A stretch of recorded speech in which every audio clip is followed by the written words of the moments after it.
Staying just for a moment with this issue of freedom of speech, then, recently Britain's Court of Appeal ruled that Julian Assange should be or could be extradited to the US to face charges. For those who are not familiar, Assange is, of course, Australian. Yeah. He's been held in prison in London since April 2019, and he was in virtual seclusion in a South American embassy for a long time before that. He's been charged with deliberately publishing sensitive US security documents as long ago as 2010, which is a very long time ago now. Some say he's a criminal. Others, yourself as included, I think, it's fair to say, have described him as a journalist who's being persecuted. Can you just fill us in a bit on your thinking there? What are the implications for journalism and freedom of speech if your Prime Minister, for example, doesn't intervene and prevent the extradition? I think it's very bad. First of all, he's not being extradited for something which would have been a crime in the country in which he now is. He didn't himself obtain the documents which he published. He's often accused of being careless about it and of causing the deaths of agents and so forth, but there's no actual evidence of this. And he wasn't the person who actually obtained the documents in the first place. He publicised them and therefore can, I think, be called a journalist. I think that technically the extradition treaty between Britain and the United States completely bans political extradition. There are many signs, but particularly in the way in which the US government has itself approached the case, which has often changed its attitude towards it. Plenty of signs this is a political case, which means he shouldn't be extradited anyway. And I don't like Julian Assange. I've actually met him in a studio where we argued about a different subject. He's not my cup of tea at all, and nor does he have my politics. But I do think that it would be very dangerous for any journalist, especially one who found himself in possession of documents embarrassing to the American government on British soil, if this case were allowed to go to the point where he is extradited to the United States. Because in that case, which journalist who handles and publishes such documents would ever be safe? There would be no freedom. And in American terms, I do not think that the United States could proceed against him, because he would be able to claim First Amendment protection. But American officials have specifically said that they don't believe the First Amendment should be applied to him. The whole thing stinks to me. As I say, I don't, and I'm increasingly against extradition at all. I think it's a very major surrender of national sovereignty. And if the price of it would be that we couldn't, on some occasions, get people back to our own country who we wanted to prosecute, it's one I would be prepared to pay in return for saying, well, to foreign states, no, you cannot reach a hand into our country and pluck out this person and hold him in conditions which we would never employ in our own country. And I know guarantees have been given, well, not guarantees, but promises anyway, have been given by the United States authorities that if Julian Assange is now extradited to the USA, that he will not be treated in certain ways, which there is great fear that he will be so miserable that he might commit suicide or undergo some other tragedy if he is extradited. And so these promises have been made. I don't know how much they're worth, and there is a suggestion that he might be able to serve some of his term in Australia. Again, I don't know how much that's worth in reality, because it's how much of a guarantee it is. But for me, it just seems that it's a political extradition, and it shouldn't be allowed. And that basically what he was doing was he was publishing things which were embarrassing to the United States government. There was no doubt they were highly embarrassing to the United States government, but he was not acting as a spy or publicizing things which would deliberately decide to do damage to the national interest in those. Being embarrassed is one thing, being spied upon is another, and I think there's a difference. So I'm mainly shocked at the fact that more journalists in Britain and the United States, and indeed in Australia, are not making a fuss about this, because the precedent of it is quite worrying. Well, that's an interesting perspective, and I appreciate you sharing it.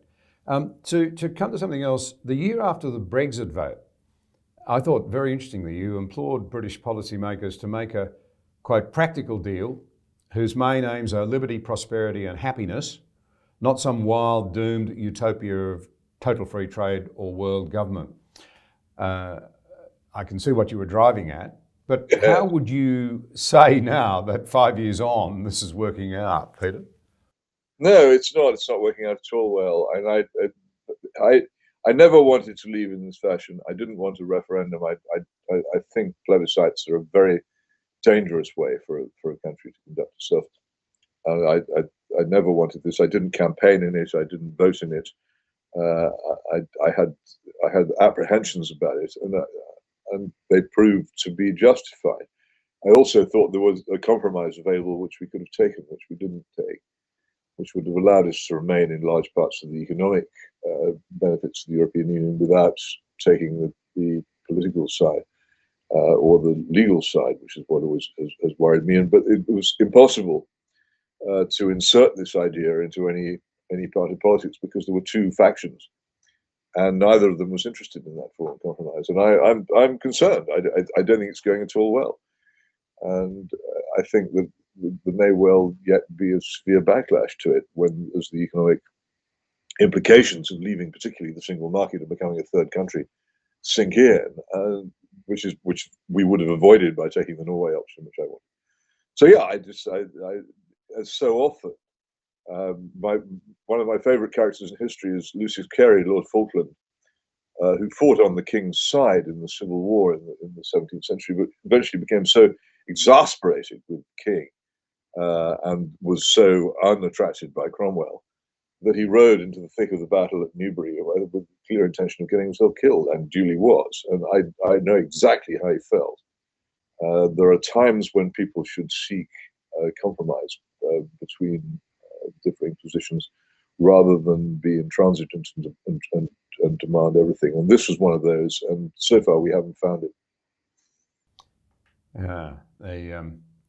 It raises an interesting question in my mind, given that Brexit, the vote itself in many ways reflected, as did the Trump unfolding in America, the deep disillusionment of an awful lot of people with the status quo and with their political masters and the bureaucracies that back them up.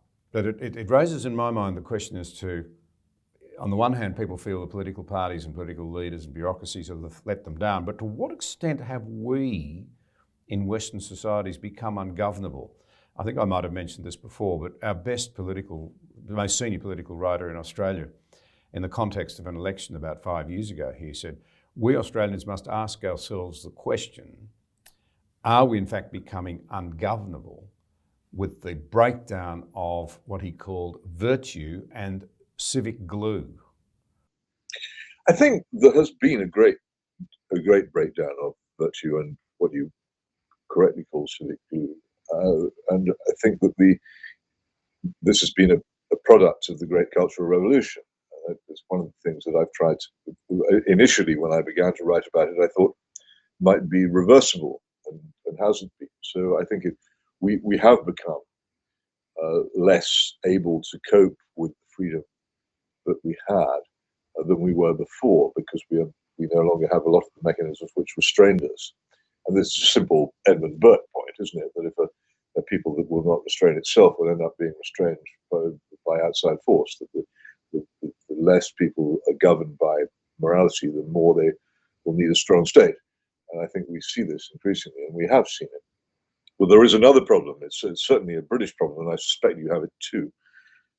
That the political parties have become detached from their proper constituencies. We saw it in the great UKIP growth and crisis, and the eruptions which that caused in the Conservative Party, and actually also in the Labour Party in a secondary way. You saw it, I think, with the Pauline Hanson episode, where people were so distressed with the way in which their parties, to which they used to be loyal, were failing them, or they thought they were failing. They were prepared to defect to other things. And I think there is a great danger at the moment in the adversarial systems, which that they're not adversarial anymore. That the parties themselves represent metropolitan elites, which have a set of views which are more or less matching at the top ends of both parties. Whereas there is a huge division between the metropolitan elite and the bourgeois bohemian city dwellers, and basically what you might loosely call the poor, who live a different kind of life. And this is not represented in the political parties anymore. There was a time when your Labour Party and our Labour Party represented the poor. Now they do not. Now they represent a particular form of metropolitan, liberal, morally, socially, culturally liberal politics. And they have almost no interest in the poor at all. And there is this huge failure to represent, and also conservative parties used to represent what you might call the highly moral, respectable lower middle class, a very important part of any society, which tended to have strongly socially conservative views on things such as crime and immigration, and they're no longer represented either. And in fact, there's now no transmission belt between very large parts of the population and Parliament and government is very dangerous, and it's the reason, in my view, for Donald Trump.